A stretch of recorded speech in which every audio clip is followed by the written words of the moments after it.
el estar conectados en este medio. Y pues bueno, es para nosotros un honor poder iniciar este año con este nuevo webinar. Y queremos compartir con ustedes el tema de disolución intrínseca y todos los análisis que se hacen por termogravimetría y también el tema en el uso del equipo de todo lo que son análisis termogravimétricos y el uso del DSC también para poder ingresar con más información a la formulación, ¿verdad? Y detectar, pues obviamente todo lo que en cuestión de formulación y tener más información para los activos, nosotros hacemos en el laboratorio. Vamos a dar inicio a este webinar que nos lo estará exponiendo nuestro compañero Luis Salazar y Aldo Villanueva. Ellos, como expertos y como coordinadores y que llevan el equipo de trabajo, pues tienen todavía más información y tienen obviamente la experiencia de todos los desafíos con los que nosotros en el día a día nos vamos encontrando. Entonces, queremos abrir este foro para que ustedes también puedan por ahí interactuar. En la parte final, como siempre, hacemos una sección de preguntas. Sin embargo, si hubiesen preguntas en el Inter, porque ya cuando el tema va fluyendo, muchas veces salta una pregunta, una duda o algo con lo que en el día a día nos hemos enfrentado, pues por favor no duden en por ahí levantar su mano y vamos a estar atentos para poder dar ese espacio y que ustedes puedan preguntar a los expositores, o si quieren por ahí también dar algún tip de lo que ustedes en el día a día se han por ahí enfrentado o han podido resolver, por favor no duden en hacerlo saber ahí en el webinar. Digo, para estos webinars, para que podamos aperturar este foro y entre todos podamos enriquecer con más información. Sin más, le cedo ahora sí que el espacio a los expositores y les agradecemos el que estén aquí conectados con nosotros de nuevo. Feliz año para todos. Deseamos que este año esté lleno de éxitos y que podamos sumar también como equipo con ustedes, que podamos seguir teniendo esa confianza que ustedes nos dan. Y pues bueno, le cedo el micrófono a nuestros expositores. Gracias. Buen día.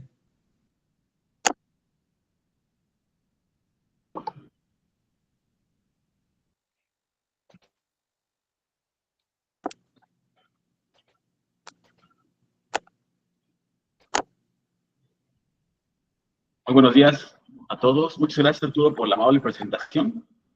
Y pues bueno, sin más, vamos a comenzar con nuestro webinar del día de hoy, el cual, como bien lo comentaba mi compañero Arturo, está titulado como Disolución Intrínseca y Análisis de TSA y TSC en Principios Activos.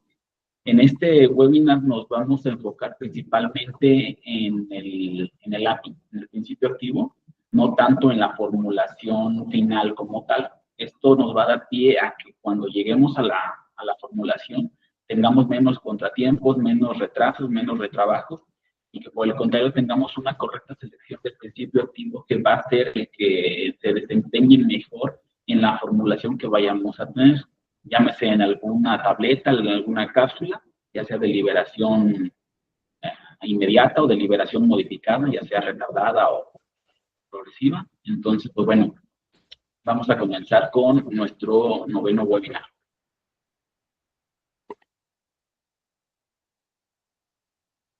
Pues bueno, antes de entrar de lleno al tema, necesitamos hacer unas pequeñas definiciones para que todos estemos alineados en el mismo contexto. Y si bien todos las conocemos, pues bueno, no está de más recordarlas para que las tengamos siempre frescas y presentes. Lo primero es que ante todo, cualquier laboratorio que se vaya a dedicar a la producción de fármacos, de productos terminados, pues bueno, tiene que seguir las buenas prácticas de fabricación. Pues bueno, esto es algo que la entidad regulatoria le otorga a los laboratorios cuando cumplen con ciertos lineamientos. ¿Y cuáles son estos? Pues bueno, son algunos lineamientos de actividades que van relacionadas entre sí, el cual tiene como meta asegurar que los medicamentos que se elaboren tengan y mantengan las características principales que todo el mundo estamos buscando, tanto los que los fabrican como los que los consumimos. Es decir, que mantengan su identidad, la pureza, la seguridad, la eficacia y la calidad requeridas en su uso. Todo mundo requerimos que cuando compramos un medicamento, pues bueno, tenga el efecto terapéutico que estamos buscando, ya sea para aminorar o aliviar algún padecimiento o tal vez para eliminar por completo alguna enfermedad. Entonces requerimos que estos medicamentos sean fabricados con unas buenas prácticas, que no un lote salga bien y al siguiente mal y al siguiente más o menos. Requerimos que todos sean uniformes, que todos tengan la calidad adecuada, que todos tengan la eficacia requerida, y que el día de hoy me haga efecto y al mañana, pues quién sabe. Eso no es lo que estamos buscando. Entonces, para eso, pues todos los laboratorios tienen que estar siguiendo las buenas prácticas de fabricación. Las buenas prácticas de fabricación abarcan toda la cadena de producción, desde la compra de los materiales hasta la distribución final del producto terminado. Entonces, el primer paso que se debe de controlar es la adquisición de los materiales de inicio.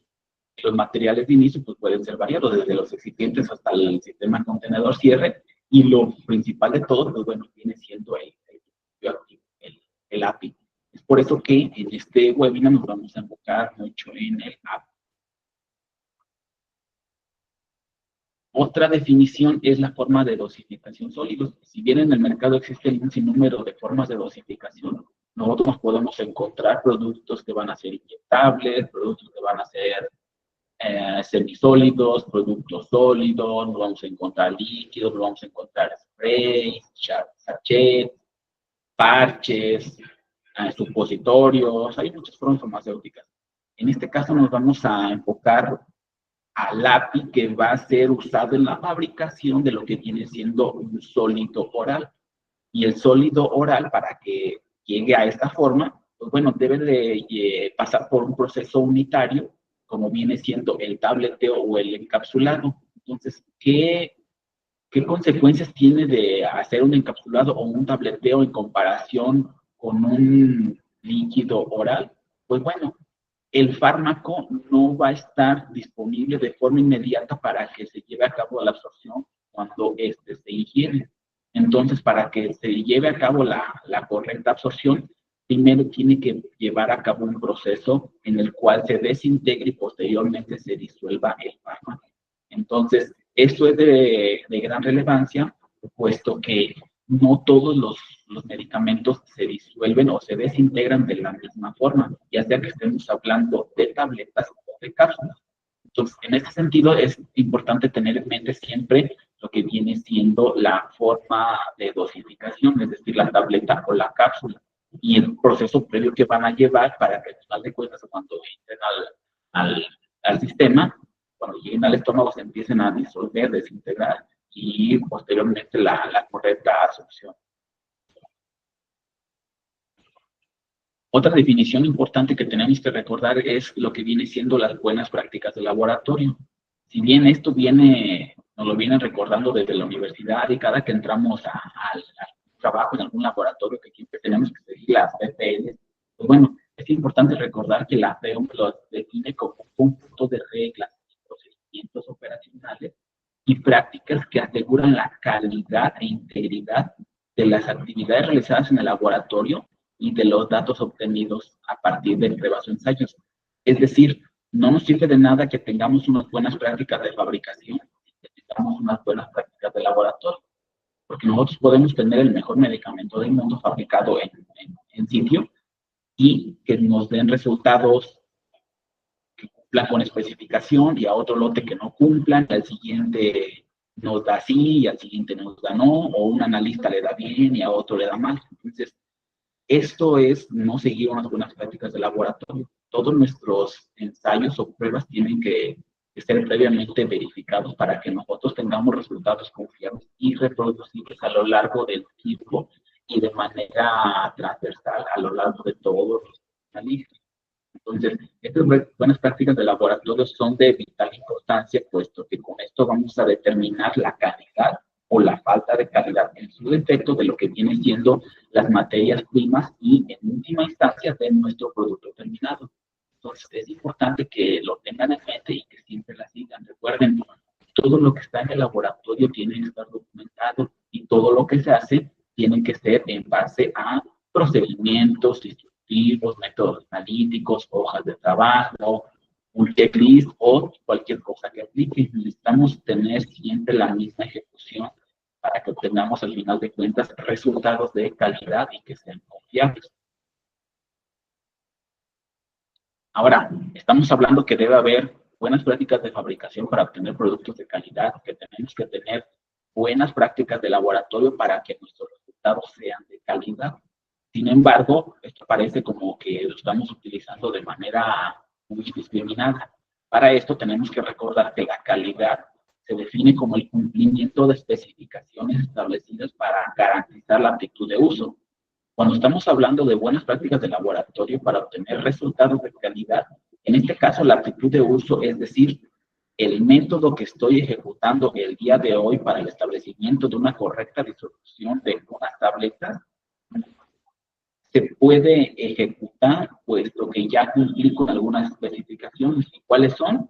Pues ya tengo mi medio de disolución con el volumen correcto, ya tengo la temperatura adecuada, ya tengo un pH, ya tengo un disolutor que está funcionando de manera adecuada, ya tengo una balanza que funciona correctamente con la que pesé mi sustancia de referencia, ya tengo mi fase móvil con la que voy a cuantificar el porcentaje disuelto preparada de forma correcta por los procedimientos, ya tengo mi sistema cromatográfico trabajando de forma adecuada, pues ya corroboré la adecuabilidad del sistema, soy un analista que está capacitado en la ejecución del método de disolución, y por último, mi equipo cromatográfico está perfectamente calificado. Entonces, en este sentido, estas son las especificaciones del producto, es decir, el método analítico. Y por otro lado, cuando determinamos especificaciones para ir o no con la calidad del producto terminado, pues bueno, se refiere más que nada a el contenido, el porcentaje disuelto, tal vez uniformidad de contenido, peso promedio, medidas, apariencia, todo lo que implique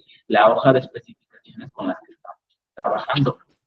Entonces, este concepto de calidad no lo tomemos a la ligera, puesto que es lo que va a decir si nuestro producto va a venderse de buena forma y va a funcionar bien, o por el contrario, va a funcionar de una forma inadecuada y por lo tanto, pues no va a ser bien recibido. Y cuando estamos hablando de que tiene que cumplir con algunas especificaciones, pues bueno, la especificación se define como una descripción de un material, sustancia o producto que incluye los parámetros de calidad, así como los límites de aceptación y la forma en la que vamos a hacer para determinar si está dentro o fuera de estos parámetros. Cuando estamos hablando de una especificación para una materia prima, pues entonces dice ahí que va a ser la descripción del material. Estamos hablando, por ejemplo, de metformina HCl. Después nos dice que incluye los parámetros de calidad.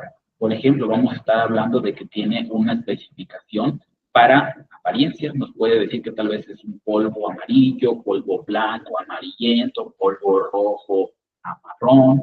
Y nos dice ahí los límites de aceptación. Puede ser de blanco a amarillo claro, por ejemplo. Y por último nos dice la referencia de los métodos, que es una comparación visual. También tenemos, por ejemplo, la especificación de valoración, que posiblemente nos diga ahí cuál es el parámetro, valoración. ¿Cuál es el límite de aceptación? Pues va de 99.0 a 100.5% calculado con referencia a la sustancia anhidra. ¿Y qué método voy a utilizar? Pues voy a utilizar el método cromatográfico de la monografía de la Manufactura de los Estados Unidos Mexicanos de la edición número 3, por ejemplo. Y así sucesivamente se van enlistando todos los parámetros, cuál es el valor máximo o mínimo o los valores de referencia que debería estar cumpliendo y de qué forma los tenemos que utilizar. Básicamente, es un checklist que debe de ir cumpliendo todos o cada uno de ellos, o en su defecto, si en alguno se incumple, se determina como que el material no tiene la calidad necesaria para que se libere y se pueda utilizar en un siguiente proceso unitario. Entonces, pues bueno, es ir comprobando poco a poco el checklist para que determinemos si tiene la calidad adecuada. Ahora bien, la prueba de disolución que se utiliza por lo regular en los preparados farmacéuticos sólidos es una que nos ayuda a determinar la cantidad del producto terminado que se libera. Es decir, cuando hay una transferencia de moléculas de la fase sólida al medio que lo rodea. Recuerden que la prueba de disolución no es una prueba de contenido, es una prueba de desempeño. Entonces, nosotros aquí podemos tener que la disolución alcanza un 80, 85, 87, 90%, y esto no va a impedir que se determine como un producto con calidad. Recuerden que para cada monografía debe de existir un valor mínimo de disolución denominado Q, en el cual nos dice cuál es la cantidad mínima de sustancia que se debe de disolver en un tiempo bajo un método de disolución determinado. Entonces, bajo este sentido, pues bueno, vamos a estar analizando la prueba de disolución para nuestras tabletas o para nuestras cápsulas, para poder decir si el producto terminado cuenta con la calidad adecuada en función de las especificaciones propias de este preparado farmacéutico. Entonces, aquí es importante que lo vean como la transferencia de las moléculas desde la fase sólida al medio que lo rodea, porque esto va a dar pie a la prueba en particular que vamos a ver a continuación. Ahora bien, ¿por qué se ejecuta la prueba de disolución en las formas farmacéuticas sólidas? Es importante determinar la cantidad de fármaco disuelto, puesto que esto, la disolución como tal del fármaco en el medicamento, juega un papel clave en lo que es la biodisponibilidad de las formas de dosificación sólidas, sobre todo en aquellas formulaciones que contienen un API que tiene una baja solubilidad en agua, es decir, aquellos preparados farmacéuticos que tienen un API clase 2 de la bioclasificación farmacéutica o que tienen una clase 4, es decir, que tienen una baja solubilidad. ¿Y por qué es importante esto de la solubilidad y la biodisponibilidad? Pues bueno, si tiene una buena disolución, se tiene por ende una buena biodisponibilidad. ¿Y a qué nos referimos con este último término? Pues bueno, viene siendo la proporción del fármaco que se absorbe a la circulación después de que se administre el medicamento y el tiempo que se requiere para que se lleve a cabo este proceso. Entonces, recordemos que después de que nosotros nos tomamos un medicamento, este se empieza a disolver, posteriormente se empieza a absorber. Este pequeño periodo en el que se toma y se empieza a disolver hasta alcanzar una concentración plasmática mínima que va a llevar a cabo el efecto terapéutico deseado, pues se le conoce como un periodo de latencia. Una vez que se alcanza la concentración mínima para el efecto terapéutico deseado, va a transcurrir un tiempo hasta que se alcance la concentración máxima, la cual va a ser definida como el Cmax. Este tiempo que se requiere para alcanzar la concentración máxima plasmática, pues va a ser más que nada el que se conoce como el Tmax, es decir, en el tiempo en el cual nosotros tenemos la mayor cantidad del fármaco presente en el químico. Posterior a esto, pues bueno, va a ocurrir un declive en la concentración del fármaco, en la concentración sanguínea, hasta que volvamos a caer por debajo del umbral en el cual se requiere la concentración mínima efectiva, es decir, en la cual ya no vamos a obtener el efecto terapéutico deseado, aunque en el torrente sanguíneo todavía tengamos presente la molécula de interés. El tiempo que pasa entre que inicia el efecto terapéutico y termina el efecto terapéutico, pues bueno, se le conoce como la duración de efecto.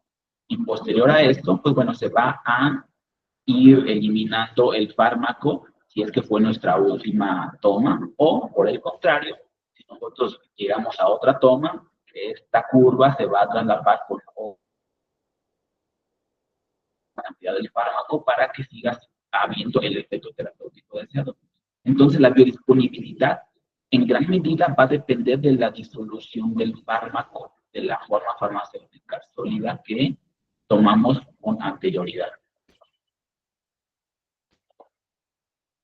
Ahora bien, cuando nosotros estamos en la etapa de investigación y desarrollo, se debe de llevar a cabo un perfil de disolución.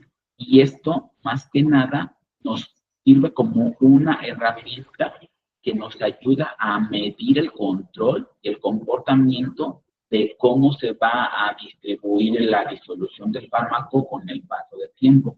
Esto también nos sirve para garantizar la uniformidad del API de lote a lote para que de esta forma sea más probable que se puedan cumplir con las especificaciones y poder dictaminar la calidad o la falta de calidad de un preparado farmacéutico. Y pues bueno, un perfil de disolución puede tener diferentes formas. Algunas de ellas empiezan con una muy baja disolución, luego aumentan de forma exponencial y luego llegan a una asíntota, o podemos tener algún tipo de liberación más o menos controlada en la cual la curva no tenga una asíntota tan pronunciada al inicio o al final de este perfil.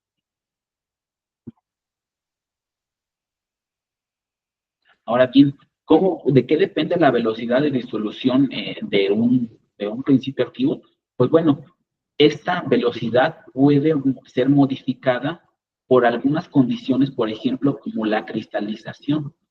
Este punto es crucial porque lo vamos a ver en la segunda parte del webinar del día de hoy. Sin embargo, también la velocidad de disolución puede ser modificada ya sea por la molienda que se le da dentro de algún proceso unitario que se tenga en la fabricación, o simplemente por el almacenamiento de la sustancia activa, puesto que esta puede llevar a cabo, puede tener algunas modificaciones por el almacenamiento, por ejemplo, aglomeración, puede sufrir algún tipo de calentamiento está dentro de un ambiente muy cerrado y con una alta temperatura. Y hablando de lo que es la cristalización y la forma cristalina, hay fármacos que pueden tener más de una forma cristalina. Entonces, a pesar de que sea la misma sustancia, de que tenga la misma pureza, hablemos que las dos o más formas cristalinas pueden tener la misma pureza, nosotros vamos a tener que, en general, la forma polimórfica más estable es la que presenta una mayor velocidad de disolución. Entonces, si nosotros estamos adquiriendo el mismo fármaco en dos formas cristalinas, puede que tengamos alguno que tenga mayor y alguno que tenga menor velocidad de disolución. Entonces, ¿de qué depende cuál elijamos? Pues depende de cuál va a ser la forma o la velocidad de disolución in vivo para que se lleve a cabo la buena biodisponibilidad y de esta forma poder cumplir con un estudio de bioequivalencia. Entonces, pues bueno, se ha visto que la forma polimórfica influye en la solubilidad y por consecuencia en la velocidad de disolución y en la biodisponibilidad y en el último de los casos con un estudio de bioequivalencia. Entonces, pues bueno, vamos a tener diferentes formas cristalinas de un mismo principio activo, lo cual tenemos que nosotros decidir cuál es el que se adapta mejor a nuestras necesidades. Para los que están en el área de formulación, recuerden que algunas patentes tienen cubiertas de alguna forma. Entonces, a lo mejor está presente en el mercado otra forma cristalina que va a tener problemas al momento de la solubilidad y por último en la biodisponibilidad. Entonces, también tienen que tomarlo en cuenta, conocer cuál es la forma cristalina que ustedes están comprando, si es la más adecuada o no, y si está cubierta por una patente o es de patente libre también la forma cristalina que están deseando adquirir para que la usen en su formulación. Ahora bien, estamos hablando del proceso de disolución como tal del preparado farmacéutico. Sin embargo, nosotros tenemos que ser capaces de determinar la disolución propia del fármaco. Entonces, esto se debe llevar a cabo desde la etapa del desarrollo. Desde la etapa del desarrollo, aquí los formuladores en conjunto con el personal de desarrollo analítico deben de tener caracterizada la forma en la que se va disolviendo el fármaco puro. ¿Esto de qué nos va a servir? Si nosotros tenemos caracterizada la velocidad de disolución del fármaco puro, preparamos unas tabletas o cápsulas, se envía bioequivalencia y resulta que es el medicamento bioequivalente, nosotros ya sabemos cuál va a ser la velocidad de disolución del fármaco que es apropiada para que se cumpla con un proceso de equivalencia adecuado. Entonces, teniendo esto en mente, la FEA de los Estados Unidos mexicanos decidió que se debe de incorporar un nuevo MGA en la siguiente edición, el cual está denominado como disolución de fármacos. Y esto nos va a permitir que nosotros evaluemos lote a lote el API para que nosotros sepamos si tal vez entre un lote que nos mandaron y el actual, tal vez nos están dando gato por liebre. No en el estricto sentido de que son API distintos, sino que tal vez es una forma cristalina distinta y ni siquiera nos estamos dando cuenta. Y al ser una forma cristalina distinta, recuerden, la velocidad de solución va a cambiar. Y si la velocidad de solución cambia, puede que ya no esté cumpliendo con la bioequivalencia. Ahora bien, no vamos a estar enviando bioequivalencia todos los lotes, solo se envía una vez. Pero, ¿qué pasa cuando nosotros tengamos que hacer una renovación de registro sanitario? Tenemos que tal vez que hacer un proceso extra, o si estamos haciendo un cambio mayoritario en la fórmula por una u otra razón, y resulta que ahora lo que enviamos no cumple, porque nunca evaluamos que si fuera la misma forma cristalina. Y tal vez esto es un proceso engorroso, pero para eso entonces se diseñó este nuevo MGA en el cual se tiene que evaluar la disolución propia del fármaco, no del producto terminado. Entonces, de eso se va a tratar lo que viene siendo el MGA de disolución de fármacos, para que nosotros ya corroboremos desde la etapa de la adquisición de materiales que el API tiene una buena probabilidad de que siga cumpliendo en el producto terminado y poder seguir diciendo que nuestro medicamento genérico pues tiene la misma calidad y eficacia que el medicamento de patente. Ahora bien, ¿cuáles son los medios de disolución que se eligen de forma regular? Pues bueno, nosotros podemos irnos a los extremos de tener un medio de disolución tal vez pH 0.5 o tal vez pH 9, 10.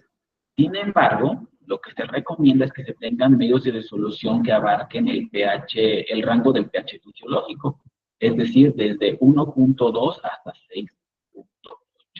Y pues bueno, deben de correrse a la temperatura de referencia que vienen siendo 37 grados centígrados. Además, si nosotros vamos a tener una preparación de un medio de disolución a un buffer en específico, en pH específico es recomendable que se utilice un buffer, puesto que algunas sustancias activas conforme se van disolviendo tienden a alcalinizar o acidificar el medio. Entonces, para esto, los buffers deben de estar, los medios de solución deben de ser buffers, deben de tener la capacidad de controlar y de mantener el pH, puesto que como los compuestos pueden ser ionizables, pueden que se lleve a cabo una modificación del pH. Y recuerden que algunos compuestos son pH dependientes para su disolución. Entonces, no es recomendable que preparen un agua acidificada pH 4, puesto que cuando se vaya disolviendo el fármaco, este pH se va a modificar. Por esa razón se debe de seleccionar un buffer y no un agua acidificada o alcalinizada.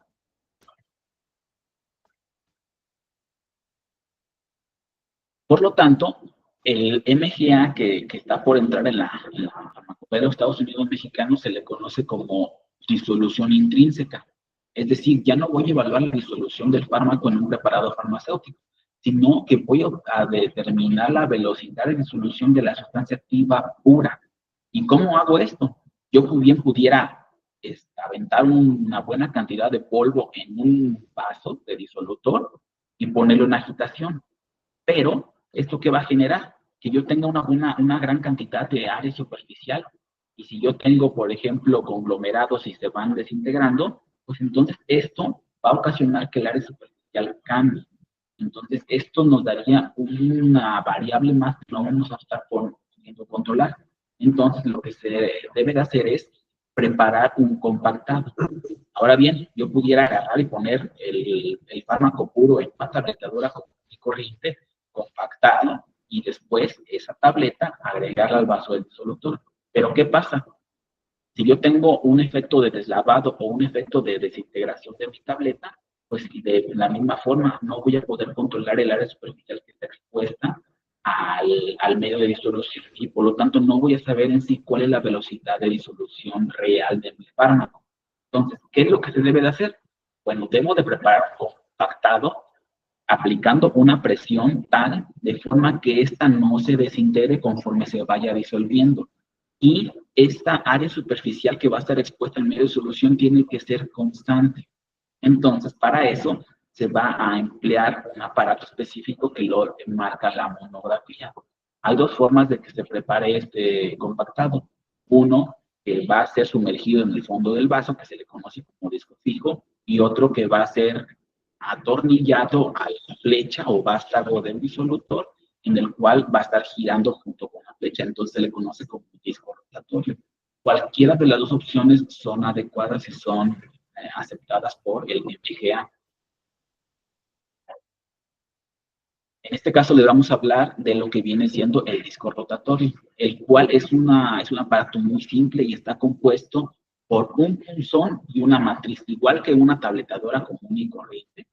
Sin embargo, tiene la particularidad de que solo tiene un área expuesta de 0.5 centímetros cuadrados que van a estar en contacto con el medio de disolución. Entonces, estos son básicamente el punzón y la matriz que se va a estar utilizando. Y pues bueno, tanto el punzón tiene un diámetro como la matriz, de forma tal que queden 0.5 centímetros expuestos, 0.5 centímetros cuadrados expuestos al medio de disolución. ¿Y cómo vamos a hacerle para hacer la preparación de este compactado? Pues bueno, vamos a colocar una cantidad determinada de la sustancia activa dentro de la matriz y le vamos a aplicar una fuerza determinada por un tiempo determinado, de forma tal que se obtenga un comprimido con un área superficial constante. Este se atornilla al vástago y se ponga en funcionamiento el disolutor, de forma tal que el fármaco se vaya disolviendo. Lo mínimo que se debe estar disolviendo es un 10%. Sin embargo, nosotros tenemos que cuidar que la cantidad que se disuelva no sea tanta que provoque que el compactado se desintegre y caiga al disolutor. Si esto llega a pasar, entonces ya no tenemos controlado otra vez el área superficial que está expuesta al medio de solución. Entonces se deben de tener en cuenta las características de fuerza y tiempo necesario y de la velocidad de agitación y del medio de disolución para que cumplamos con estos requisitos que nos pide el MGA de la FED. Entonces, de esta forma se ve ya armado el aparato del disco rotatorio cuando se pone en funcionamiento en el disolutor.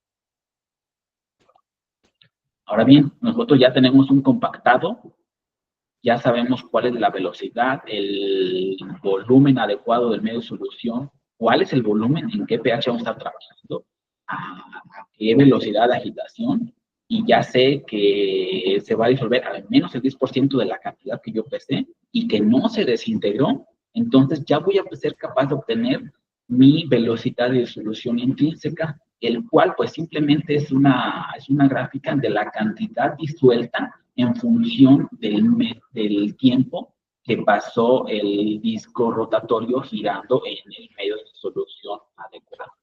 ¿Y pues qué voy a obtener? Pues voy a obtener algo por el estilo. El mismo MGA nos dice que si se llevan a cabo procesos de asíntotas tanto en el inicio como en el final del perfil de disolución intrínseca, no deben de ser tomados en cuenta. Lo único que debe de ser tomado en cuenta es la parte lineal del estudio de disolución intrínseca, el cual vamos a obtener algo por el estilo, en el cual estamos graficando la cantidad disuelta respecto al tiempo. Básicamente igual que un perfil de disolución de un preparado farmacéutico, de una tableta, de una cápsula. Sin embargo, lleva mucho trabajo detrás, la elección adecuada del medio de disolución, si deben ser un buffer a pH alcalino, a pH muy ácido como pH 1 o a pH relativamente neutro como 6.8, el volumen, la velocidad de agitación, el tiempo de agitación, la preparación del compactado. Entonces son muchos parámetros que se deben tomar en cuenta para que nosotros podamos obtener un resultado como el que estamos viendo en pantalla. Ahora, ¿de qué nos sirve esto? Decir cuál es la velocidad de distribución intrínseca del fármaco, que al final de cuentas llegó a una formulación, se fue a bioequivalencia y resultó bioequivalente. Entonces, nosotros ya sabemos cuál es la velocidad de disolución intrínseca que debe de estar cumpliendo lote a lote cada del API que va a estar llegando. Entonces, aunado a toda la especificación que ya tenemos en nuestro API, tenemos que agregarle la prueba de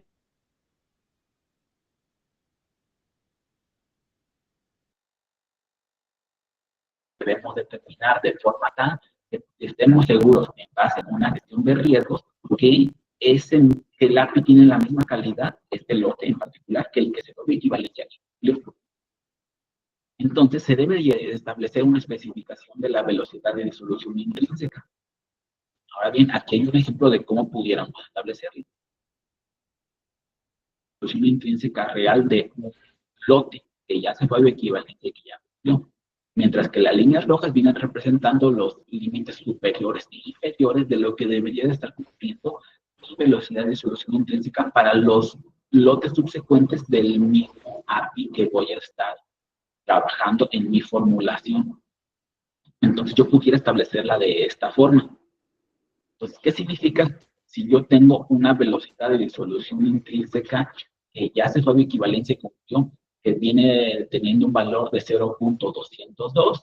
Pues yo pudiera decir que va a tener valores que van desde 0.1818 hasta 0.2222, de forma tal que yo siga diciendo que la velocidad de disolución intrínseca sigue cumpliendo en los subsecuentes.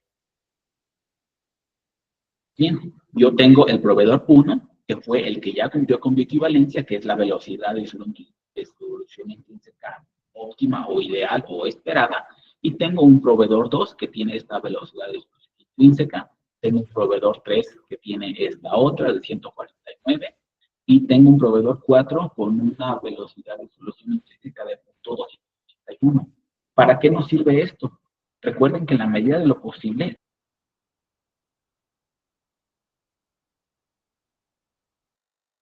cuando tiene desabasto o cuando les avisa de un momento a otro que ya no va a renovar su GMP. Entonces, pues empiezan a correr a contrarreloj para desarrollar un segundo proveedor, un proveedor alterno del API. Y esto nunca es bueno porque las carreras nos hacen que tomemos algunas decisiones incorrectas. Entonces, de antemano, deberían de desarrollar más de un proveedor para que puedan tener una alternativa en caso de que el proveedor principal o el más económico o el más rápido, la razón por la que hayan de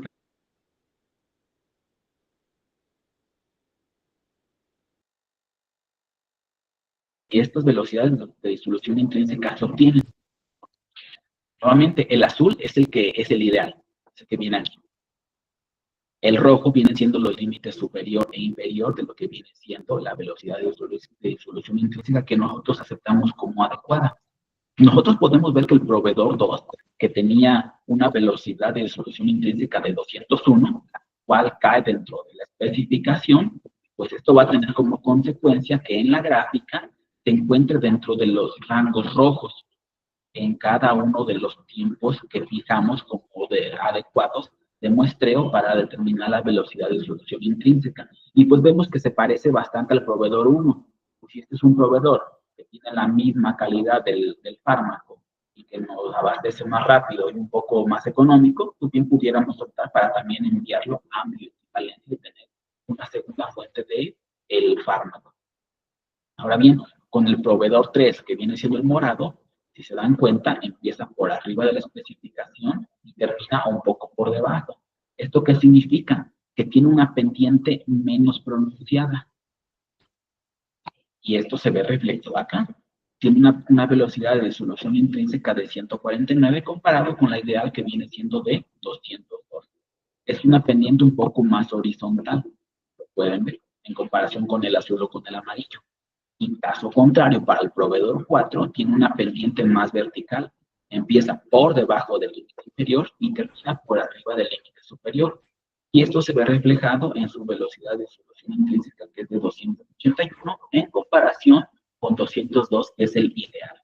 De esta forma, nosotros podemos saber que el proveedor 4 y el proveedor 3 tienen una baja probabilidad de que cumpla con la bioequivalencia, porque seguramente en la disolución como tal y en la prueba de disolución in vitro y en la biodisponibilidad vivo cambie la velocidad y por lo tanto se obtenga un producto no bioequivalente. Entonces, esta es otra herramienta que a los calculadores les va a permitir decidir si es óptima la fórmula y si se envía un proceso de bioequivalencia que no es nada económico ni nada rápido, o si no debería de ser adecuado mandar esta formulación por este lado. Ahora bien, por el momento la FEU no nos dice cómo debemos establecer los criterios de aceptación para la especificación de la velocidad de solución intrínseca. Este ejemplo que les estamos poniendo aquí es algo que nosotros estamos considerando como adecuado. Hablo a título personal de 4i. El MGA de la FEM, el borrador que se ha presentado hasta ahora, no nos dice cómo debería de estar determinada la especificación. Simplemente nos dice que debemos determinar la velocidad de solución intrínseca y que esta debería de ser la misma en la comparativa lote a lote del fármaco. Por la misma, pues no se refiere específicamente a la misma, todo siempre tiene que tener un cierto rango, pero hasta el momento no nos dice cómo debería de la especificación. Este ejemplo es en cuestión bruta del porcentaje máximo o mínimo respecto al ideal. Aquí estamos determinando que va de un 90 a 110% de la velocidad ideal, en este ejemplo que estamos hablando. Pero ¿qué pasa si yo tomo como mis valores óptimos todos los azules y los comparo contra el amarillo, que es el proveedor 2, lo comparo contra el morado, que es el proveedor 3, o lo comparo contra el verde, que es el proveedor 4, sin tomar en cuenta estos límites mínimos y máximos que determiné previamente? Lo que yo estaría haciendo es una comparativa punto a punto de lo que viene siendo la velocidad de solución intrínseca. Entonces, pues es básicamente una comparativa de un perfil de disolución como el que se hace para los productos terminados.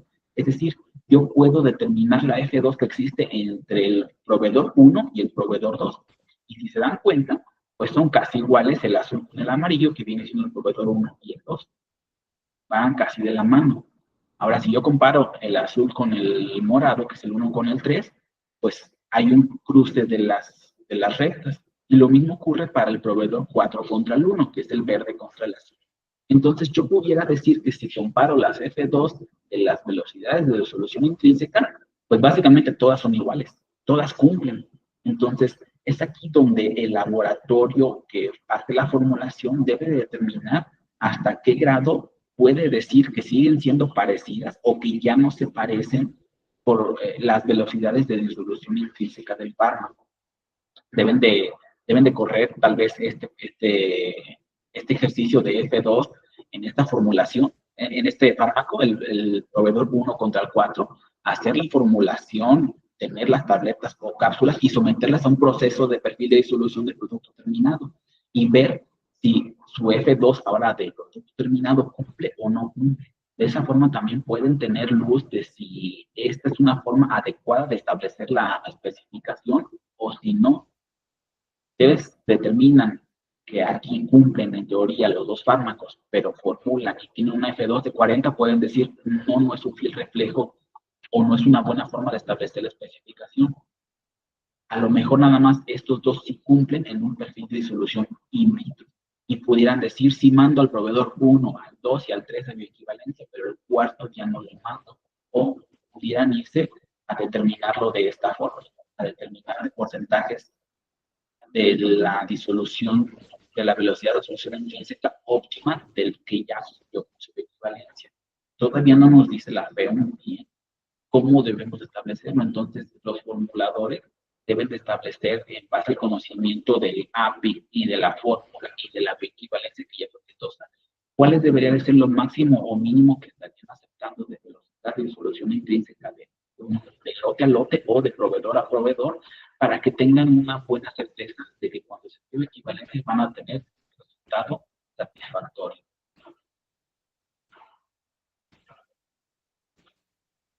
Ahora bien, ¿qué nos dice la FEU en este nuevo MGA que se va a dar de alta en la próxima edición de nuestro libro de la FEU? El método de solución intrínseca debe de ser validado para cumplir con las buenas prácticas de laboratorio. Así como se valida el proceso de valoración, de disolución, impurezas, uniformidad de contenido, el proceso de disolución intrínseca en el fármaco debe de ser validado. Entonces, en este sentido, pues siéntanse con toda la libertad y la comodidad de acercarse a nosotros, puesto que ya tenemos este método implementado, ya tenemos toda la experiencia del mundo para hacer las validaciones correspondientes. Hasta el momento, la FEUM nos dice que debemos de agregarlo a todos los fármacos. ¿Qué significa esto? En cuanto entre en vigor la nueva edición de la FEUM, a cada fármaco que tengan en su laboratorio farmacéutico en la especificación, deben agregarle la prueba de disolución intrínseca. Entonces, va a ser mandatorio que a todos los lotes de API que lleguen, se les haga la prueba de disolución intrínseca. Todo esto los podemos ayudar a desarrollar el método, porque el MGA nos dice las características generales que debe de cumplir, sin embargo no nos dice cuál es el método, el medio de disolución adecuado, no nos dice el volumen de disolución adecuada, la velocidad de agitación y el tiempo. Son 4 características que deben de ser desarrolladas por el laboratorio que va a ejecutar la prueba de disolución intrínseca. Entonces, con todo gusto los podemos apoyar en el desarrollo del método, la ejecución y la ulterior validación del mismo. Y en este momento le cedo la palabra a mi compañero Aldo, el cual nos va a estar apoyando con la segunda parte del webinar. Si van teniendo dudas, por favor, las van anotando para que al final se las vayamos resolviendo de la manera más adecuada. Gracias, Luis. Gracias a todos por estar ahora en el webinar. Pero bueno, vamos a empezar con este tema, realmente el tema de calorimetrías y todo lo que es análisis térmico o cinéticas térmicas.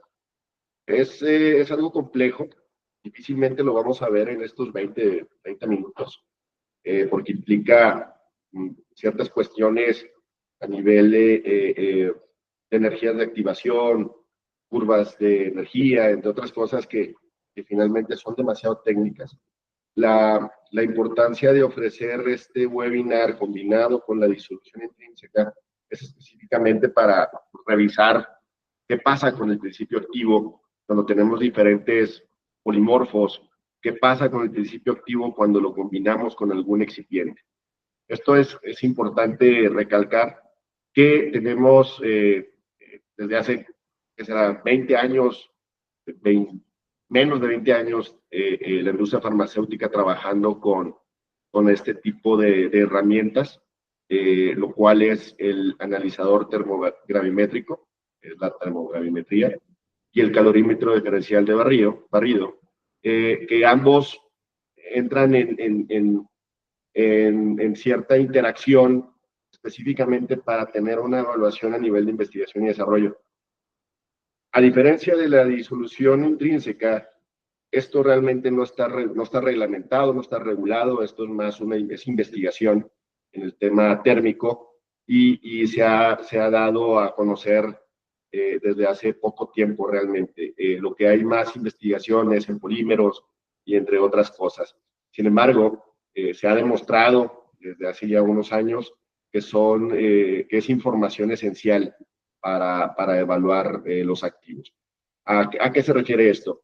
Pues vamos a ver un enfoque de estabilidad térmica a nivel de termogravimetría y vamos a ver interacciones fármaco-excipiente a nivel de calorimetría y evaluaciones de polimorfos también en calorimetría.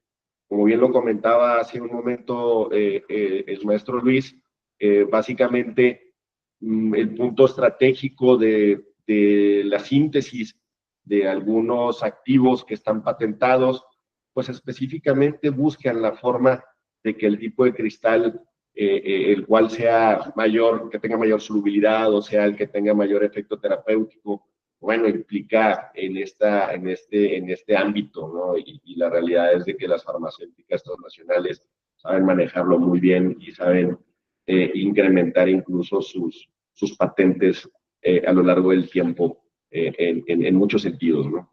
Y hablando específicamente del TGA, que sabemos que las interacciones de los excipientes son importantes con el activo, tenemos que considerar, como bien se mencionó hace un momento, que algunos activos son pH dependientes y esto a nivel de fórmula es importantísimo. Tenemos que cuidar muy bien qué es lo que vamos a combinar directamente en la fórmula de producto. En esta imagen se resume de una manera muy general los impactos que pueden tener algunos excipientes, específicamente para la interacción con los activos. En este caso, bueno, tenemos algunos excipientes que pueden tener alta degradación, que pueden ser muy higroscópicos, como lo es la lactosa monohidratada. Tenemos ciertos excipientes que tienen cierta estabilidad neutra y que minimizan ciertas reacciones, preservando específicamente esa estabilidad del fármaco, como es la celulosa microcristalina, que no tiene ninguna interacción con los activos y es muy comúnmente utilizada como diluyente y aglutinante, y trae un pH aproximadamente, según lo reportado, de 2 a 10. Entonces se puede utilizar. En cuestiones de inestabilidad ácida, bueno, vemos que el carbonato de calcio puede ser también un ejemplo de los excipientes que aceleran este tipo de degradación, porque forma dióxido de carbono y hace cierta cuestión ahí de inestabilidad en las condiciones, específicamente de ciertos activos. En inestabilidades básicas, como ejemplo, podemos ver el almidón pregelatinizado, que también es comúnmente utilizado en industria, ¿no? De tabletas, cápsulas y todo esto. Y finalmente, cuando entra en un ambiente alcalino, no cumple su función como aglutinante o desintegrante, dependiendo del porcentaje. ¿Qué es importante considerar previo a estas evaluaciones térmicas? Como bien les comentaba hace un momento, este tipo de combinaciones, vemos algunas reacciones que pueden formarse, porque si finalmente vamos a utilizar temperatura, tenemos que revisar muy bien la teoría, ¿no? El by the book, como dicen, y arrastrar el lápiz en cierto tema de estructuras a nivel de grupos funcionales. Un ejemplo puede ser una metformina que como amina primaria, bueno, tiene cierta incompatibilidad con la lactosa, que puede ser monodisacárida, y formar algún tipo de reacción como es la de Milán. Esto pues, obviamente depende mucho de nuestras pruebas de preformulación, evaluarlas, revisarlas. Tenemos grupos funcionales como lo es el éster, que con componentes básicos como el hidróxido de magnesio, pues bueno, pueden ser formar una hidrólisis, el hidrólisis del éster básicamente, ¿no? Y algún ejemplo puede ser una aspirina. La aspirina, como tal, el ácido salicílico, que tiene este grupo funcional. La lactona, que muchos de los que estamos en la industria farmacéutica sabemos que las estatinas forman lactona a nivel biológico y bueno, finalmente los componentes básicos como dióxido de magnesio pueden afectar en esta apertura del anillo y sabemos que las estatinas lactonizadas es lo que es activo en esta parte terapéutica. Grupos carboxilos, grupos alcohol, grupos sulfidrilos, y así nos pudiéramos ir más detallado. Sin embargo, estos son solo algunos ejemplos. Podemos evaluar previamente. ¿Qué métodos se utilizan a nivel térmico para el TGA, para el analizador termogravimétrico? Vemos los métodos isotérmicos y los métodos no isotérmicos. Los métodos isotérmicos, estos proporcionan un control de temperatura y hay una evaluación de una experimentación más larga y más controlada.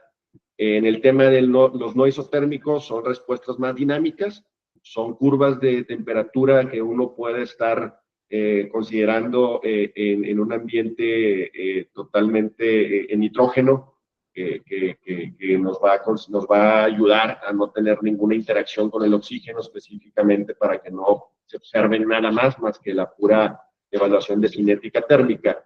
Entonces, hablando de esto, básicamente en la parte farmacéutica utilizamos mucho mejor o es mucho más adaptable los métodos no isotérmicos, donde hacemos curvas térmicas para evaluar cada uno de los activos.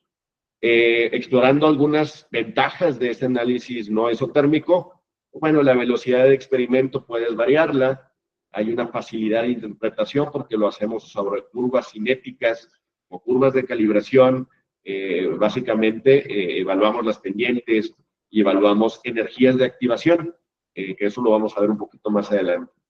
Como bien mencionaba, rangos de temperatura diferentes y se observan diferentes etapas de reacción dependiendo de esas temperaturas. ¿Qué existen las variables de proceso en este tipo de equipo? La temperatura, los grados de conversión y la presión. Estos equipos son equipos muy pequeños, no creo que son equipos muy grandes, yo creo que son del tamaño de un espectrofotómetro, básicamente. Hay diversas marcas en el mercado de analizadores termogravimétricos. Todas son buenas. La realidad es de que hay cierta diferencia nada más en el tema del software y cómo trabajan su matemática. Pero bueno, estas son algunas variables de proceso, las cuales me permiten predecir la cinética, de lo cual voy a estar observando a nivel de la interpretación final. ¿Y qué es lo que me ayuda el TGA? Me ayuda a ver la vida útil del material, del activo, de la combinación del excipiente. ¿Por qué? Porque yo voy a buscar la pérdida de las propiedades, voy a buscar una exposición al calor en diferentes temperaturas y en base a esa respuesta o a esa información, yo voy a saber con qué tipo de material o combinación voy a poder tener un almacenamiento a temperatura ambiente o extendido. O sea, esa es una interpolación que hacemos a nivel de esa experimentación. ¿Y a qué me refiero? Nosotros sabemos que a nivel de análisis térmico podemos trabajar desde los 50 grados hasta los 1000 grados centígrados. Y las curvas cinéticas las vamos a ir viendo en diferentes etapas. Sabemos que arriba de los 500 grados centígrados, todo el material orgánico se va a perder y vamos a ver una pérdida. Sin embargo, hay ciertos componentes de las combinaciones de excipientes o incluso una fórmula compuesta, ya tal cual podemos hacer una evaluación de esta energía, de esta exposición al calor y ver cómo se pierde en estas curvas cinéticas, buscar que se pierda lo menos posible, ¿no? Y es donde nos vamos sobre la mejor fórmula en este punto. Ojo, no estoy, abro un paréntesis porque me ha tocado muchas ocasiones cuando he explicado estos temas, que me dicen, oye, ¿podemos entonces sustituir el tema del análisis de las evaluaciones que se hagan con cámaras de estabilidad acelerada? Definitivamente no, porque esto es experimentación. Esto es solamente como investigación y desarrollo y te va a dar un panorama mucho más amplio de qué fórmula es la que va a tener mayor estabilidad en esas condiciones. Como tal, ahora la calorimetría diferencial de barrido, este es un proceso, es un equipo que a mí me gusta en particular.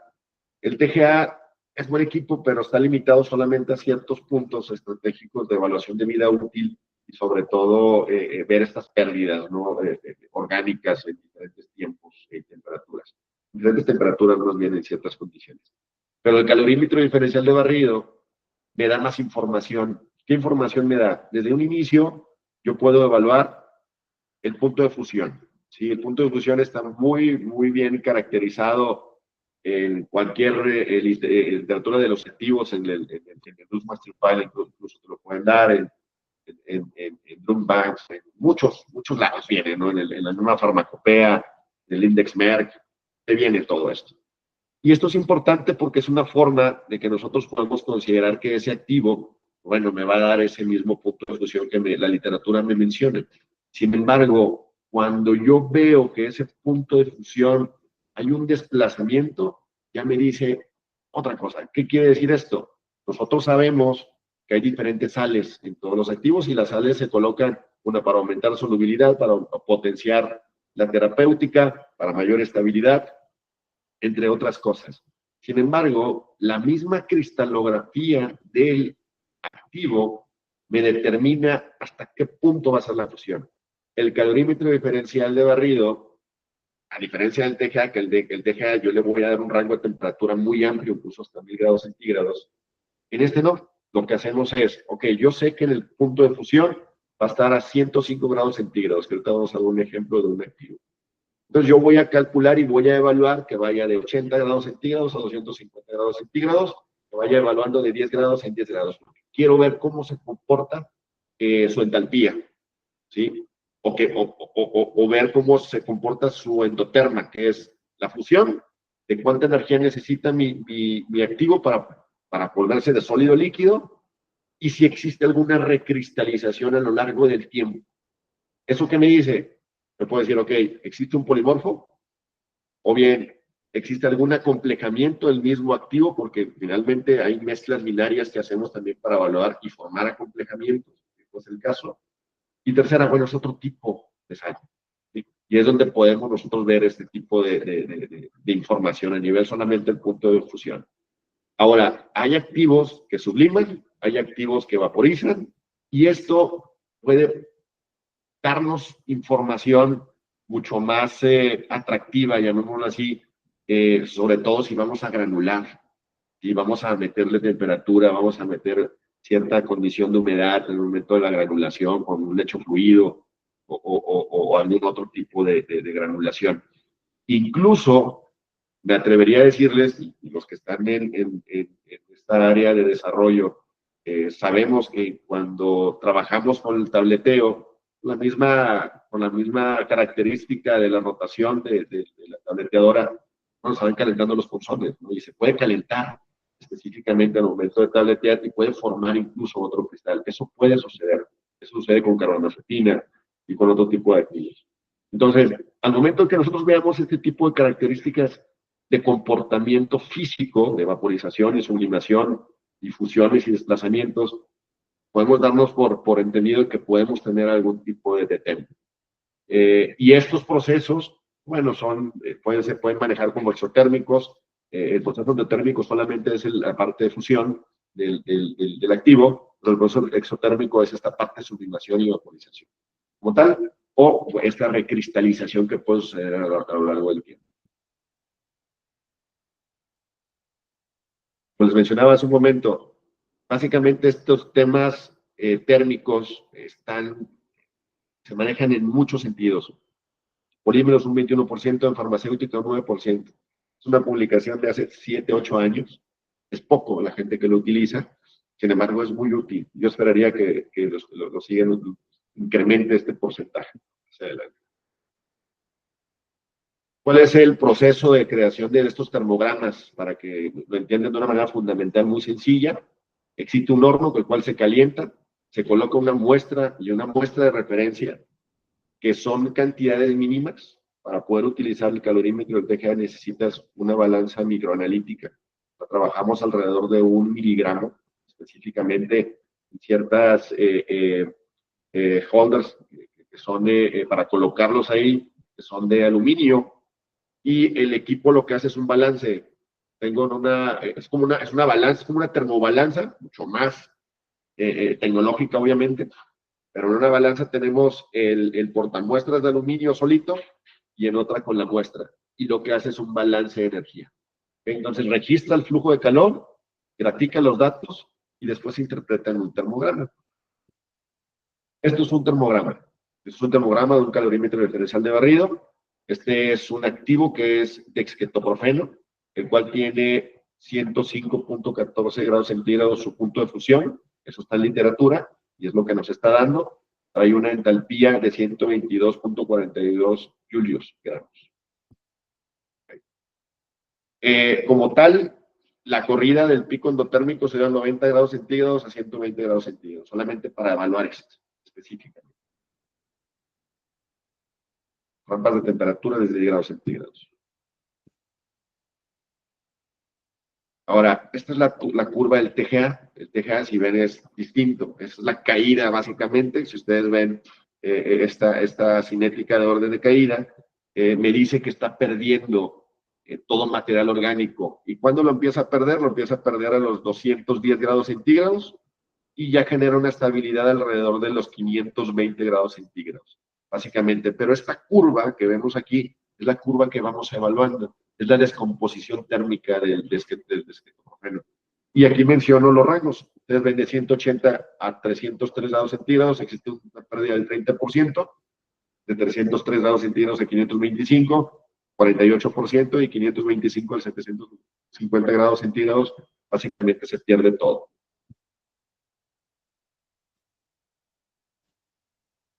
Esta es una evaluación térmica de diferentes excipientes. ¿Sí? Aquí tenemos alrededor de 8 excipientes con el activo, y si ustedes alcanzan a ver, existen diferencias a lo ancho más bien, de temperatura, y esto va implícito en base a algunos excipientes que particularmente provocan eso. Hay excipientes como una ciclodextrina, por ejemplo, si quiero yo acomplejar una beta-ciclodextrina, pues seguramente el corrimiento, en lugar de estar a 105 grados centígrados, se puede ir a 112, 115, que es lo que busco yo, buscar ese acomplejamiento. También uno lo provoca, eso es algo que tienen que estar muy, muy claros.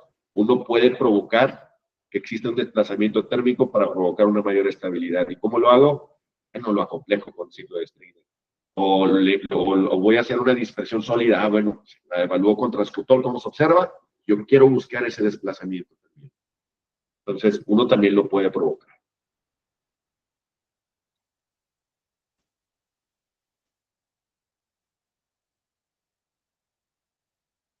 ¿Qué es lo que vemos aquí? Mezcla binaria. Las mezclas binarias, como los mencionamos hace un rato, es evaluar específicamente cómo se comporta el activo solo contra la combinación de un excipiente en una mezcla 1 a 1 en diferentes corridas de temperatura. Aquí la mezcla binaria es almidón con desquetoprofeno trometamol a diferentes velocidades de calentamiento, 80, 90 y 100 grados centígrados. Si ustedes se dan cuenta, en la figura de la parte inferior derecha, donde dice DTGB, ahí vemos una diferencia que existe, no es importante, pero existe una diferencia a ciertas temperaturas en el TGA, lo cual me va a provocar que tenga a lo mejor una mayor estabilidad en este sentido. Ahora, ¿en qué me baso específicamente para evaluar esta estabilidad? En las energías de activación. Todos los equipos que hagan TGA o que hagan, en el caso de DSC, nos van a dar cierta información. En el caso de TGA, nos da energías de activación. ¿Qué es lo que busco yo? Si yo voy a buscar diferentes diluyentes, yo voy a evaluar mi activo con 3 diluyentes distintos y voy a buscar el que tenga mayor energía de activación y ese que voy a seleccionar. Entonces, ustedes ven esta tabla, aquí lo que hacemos es, de manera decreciente, colocar cuáles son el que tiene mayor energía de activación, que en este caso es dióxido de silicio coloidal. Pérdida de masa con mezclas binarias, ¿qué es lo que vemos? Descomposición del ligando orgánico, ruptura de enlaces débiles, descomposición de ligandos, formación de carbón, formación de, más bien rupturas de anillo aromático, la pérdida de masa, que ya lo vimos hace un momento, que es arriba de 600 grados centígrados. Tiene que existir incluso evaluaciones en TGA donde le metemos oxígeno en lugar de nitrógeno para ver cómo se comporta esta estabilidad. Y la intención siempre en TGA va a ser evaluar las pérdidas de masa en las mezclas binarias. Siempre. Bueno, aquí está una parte de la bibliografía donde nosotros nos basamos para poder darles esta información. Por favor, siéntanse con toda la confianza de someter sus dudas de cualquiera de los temas. La realidad es de que es poco tiempo para poder explicar todo. Entiendo que no muchos de ustedes conocen a lo mejor la parte térmica o la parte de disolución intrínseca, pero siéntanse con toda la confianza de, por favor, escribirnos. Pronto vamos a estar impartiendo cursos ya en forma en este sentido para que se entienda cada concepto a nivel fundamental. Por nuestra parte, eso es todo. No sé, Jimena, Arturo, si van a dar algún comentario. Luis, si tienes algún otro comentario. Sí, muchas gracias, Aldo y Luis, por esta charla. Y como comenta Aldo, vamos a abrir el foro para que nos puedan externar sus dudas. Previamente nos enviaron algunas preguntas, pero inicialmente queremos darles ahí el espacio y también ahorita hacemos un comercial de nuestro patrocinador BioBase. Entonces, no sé si tengan alguna duda, si puedan externarla o alguna consulta.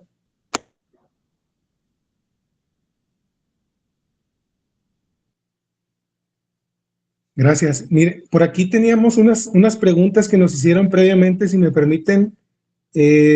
Son dirigidas al tema de disolución intrínseca, Luis. Preguntan si les podrías dar algunas recomendaciones generales para la interpretación de resultados del disolutor. Claro que sí, Arturo, muchas gracias. Supongo que son para las interpretaciones del disolutor en la prueba de disolución intrínseca, y si no, pues quieren para ambas cosas, para la prueba del API y para la prueba del PT. Para la prueba del API, lo que les comentaba, la interpretación es que no se debe tomar la parte que no es lineal. Es lo principal ya cuando nosotros tenemos desarrollado la elección del medio de solución adecuado, ya sea un buffer o simplemente tal vez un ácido clorhídrico, el volumen de disolución, la velocidad de disolución, de agitación y el tiempo de muestreo y los tiempos de muestreo. Debemos de seleccionar simplemente el rango lineal. Esto es requisito del MGA. En comparación con un perfil de disolución de un producto terminado en el cual a lo mejor tenemos al inicio una asíntota en lo que se empieza a deslavar o a explotar el PT o a desintegrar como tal la cápsula y se empieza a liberar el fármaco. Luego seguramente vamos a tener una etapa exponencial al final, una asíntota porque pues ya se acabó de disolver todo. En este caso no, para la parte de disolución intrínseca solo debemos de considerar la parte lineal y descartar todo aquello que no sea lineal.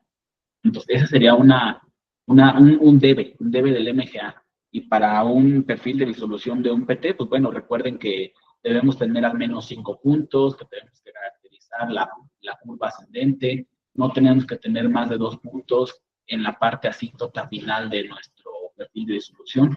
Entonces, esos son algunos de las recomendaciones que les damos tanto para PT como para el API en la parte de disolución intrínseca. Muchas gracias, Luis. Nos pregunta Licey Rodríguez Velasco, ¿cómo sería la validación del método de disolución intrínseca si la FEUM no es específica o no detalla el desarrollo del método de disolución intrínseca? Claro que sí. Muchas gracias, Alicia, por tu pregunta. Viene siendo algo parecido a la prueba de disolución del PT. Recuerden que, por ejemplo, en la FEUM no tenemos, pero en la USP sí tenemos un MGA, un capítulo general, que te habla acerca del desarrollo y la validación del proceso de disolución de PT, en el cual te dice que debes de revisar desde el desarrollo y la elección de tu aparato, que en este caso el aparato pues es único, es o disco rotatorio o disco fijo. Debemos de tener evidenciado la elección del medio de solución, del volumen, de la velocidad y de los tiempos de muestreo. Entonces, lo que se debería de estar validando en el método de disolución intrínseca es precisamente eso, la elección de nuestro medio, volumen, velocidad y los tiempos de agitación y su posterior método de cuantificación, en el cual vamos a estar teniendo que corroborar que nuestro método, si es que se lleva a cabo una cuantificación por ejemplo, en un cromatógrafo de líquidos, pues que el sistema sea adecuado, es una adecuación del sistema, que el sistema sea lineal, que la cantidad de fármaco que se está disolviendo en el medio de solución, el volumen adecuado, no llegue a una etapa de saturación, es decir, que lo que estemos ahí disolviendo sea lo que estemos extrayendo, al final de cuentas, y sometiéndolo al proceso de separación y cuantificación en nuestro cromatógrafo de líquidos, que el proceso sea reproducible de un analista a otro, es decir, que si algún analista hace el proceso el día de hoy, y si lo hace mañana o lo hace un segundo o tercer analista, todos en todas las determinaciones tengan una velocidad de solución intrínseca muy parecida entre ellas, es decir, que el método sea preciso. Y también que el método es específico, que no por la interacción del medio de solución con el aparato vaso, pues nos vaya a provocar y su posterior fase móvil que aparezcan señales que no correspondan a nuestro análisis de interés. Entonces se debe de hacer una selección adecuada de los parámetros que se van a estar validando. Lo que no nos dice la FEUM es cómo seleccionarlo, pero por ejemplo, cuando nosotros estamos hablando del desarrollo de un producto terminado nuevo, pues tampoco nos va a decir cuál es el método, cuál es el medio adecuado, cuál es el aparato, ni cuál es la velocidad de agitación. Son cosas que nosotros tenemos que hacer para que al final cumplamos con un perfil de disolución en el caso de un PT o en el caso de una disolución intrínseca, con que se disuelva al menos el 10% de lo que estemos colocando en el comprimido, pero que no se desintegre y además que tengamos una región lineal. Eso es lo que tenemos que estar cumpliendo.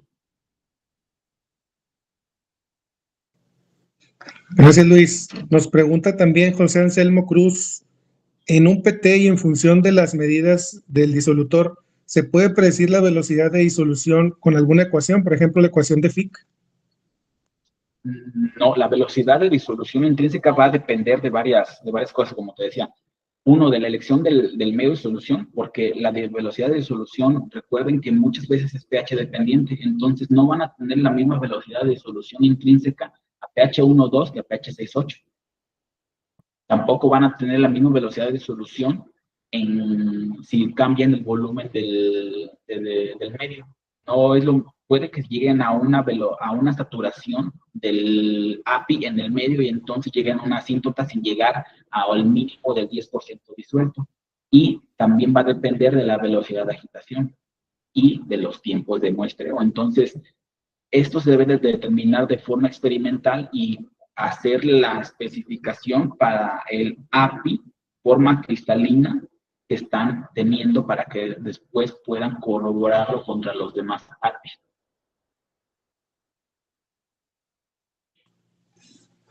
Muchas gracias, José Anselmo, por la pregunta. Esperamos que por ahí haya quedado resuelta. Y por último, Luis dice, ¿cuándo es necesario llevar a cabo un estudio de disolución intrínseca? Una de las preguntas que nos mandaron previamente.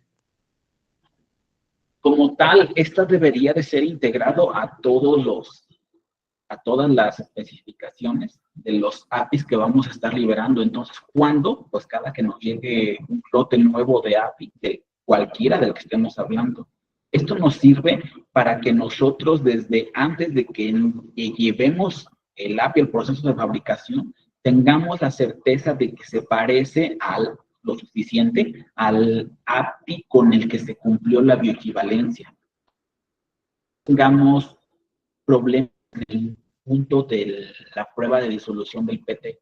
Por ejemplo, no me dejarán mentir, hay algunas veces en las PTA sabemos que de antemano algún producto siempre se va a segundo criterio de disolución. ¿Por qué? Pues porque tiene una baja solubilidad y no alcanza a llegar al Q+5 en todas las unidades, sino que tiene que ser un segundo criterio de solución donde tienen 2, en la cual pues el promedio debe de ser igual o mayor a Q y no más de una tableta menor a Q-15. Entonces, desde antemano ya saben que tiene baja solubilidad.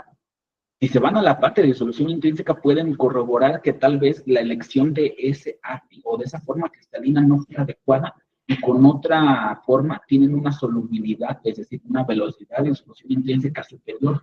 Entonces, este es un enfoque basado en que desde antes de que entremos a la fabricación, tenemos que tener una selección adecuada del API para corroborar que cuando lleguemos a la prueba de disolución tengamos mejores resultados y por ende se tenga la biodisponibilidad adecuada cuando las personas se tomen el medicamento. Entonces debe de ser siempre, debe de ser desde la etapa inicial.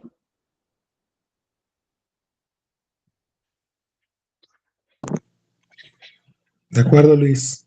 Pues les agradecemos. No sé si hay por ahí alguna otra consulta. Mientras agradecerles a todos por este espacio que nos dieron y ahora sí seguir promoviendo este tipo de webinars, los cursos y como ustedes saben bien también los servicios que ofrecemos como laboratorio de prueba ya aprobados por COFEPRIS. Sumado a esto, la compañía acaba de tener una nueva oportunidad para sumar una línea nueva de negocios y en este punto me toca a mí comentarles que estamos promoviendo también la asesoría y la venta de equipamiento de la marca BioBase, que son nuestros patrocinadores y pues bueno, también los que nos respaldan en la parte de equipamiento a nosotros y ahora nosotros pues estamos promoviéndolos. Esperamos que ustedes puedan por ahí externarnos si tienen algún proyecto de equipamiento también en el cual podamos involucrarnos o podamos también apoyarles, pues es parte de una nueva línea de negocios que se suma a 4Bio y vamos a estarla promoviendo en todos los medios y a través de los contactos, perdón, con ustedes.